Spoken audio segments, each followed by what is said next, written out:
What if everything you're living right now is just a test? What if this life isn't the real story? What if I told you the life you're building is only the beginning of something far greater? God is greater than anything you can imagine. His thoughts beyond your understanding, his plans far deeper than your mind can ever grasp, and yet he wants you to know them. Not just surface-level truths, but secrets hidden from the world. But here's the truth most people miss. This world is not your destination, it's your preparation. Think about school. You spend years there writing exams, facing pressure, having fun, discovering who you are. Some become doctors, some become artists, some rise to greatness. But school was never the goal, it was just the training ground. Now think again, what if this life is just like that? Temporary, testing you, shaping you, preparing you for something eternal.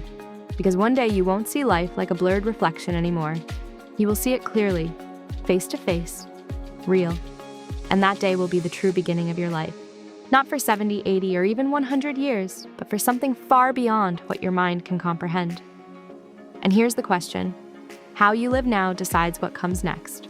There's a verse that says, if only for this life we have hope, we are to be pitied more than all. Think about that. If your dreams, your hopes, your prayers are only for this life, you're aiming too low.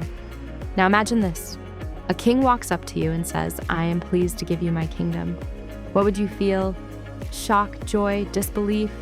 Now hear this carefully. The king of the entire universe has already said this about you. And yet we live like we've been promised nothing. Why? Because we haven't seen it, we haven't understood it. So we settle for less. But Jesus didn't. In just 3 years, he spoke again and again about a kingdom, a place beyond this world, a reality greater than anything here.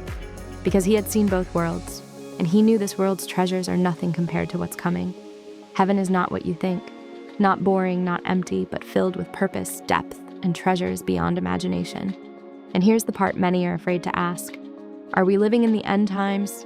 Look around, pandemics, uncertainty, rising fear, something feels different. But don't be afraid, because the end is not the end for everyone. For those who walk with Jesus, it's the beginning of something glorious. No matter what comes, if you are with him, you are not lost. You are led, protected, prepared, because the greatest plan God has for you is not just about this life, not just about survival or success, but about an eternal purpose. You are not ordinary. You are not here by accident. You were created for something far greater than what you see right now. So don't settle for a temporary life when you were made for eternity. This is just the beginning of something beautiful yet to be revealed.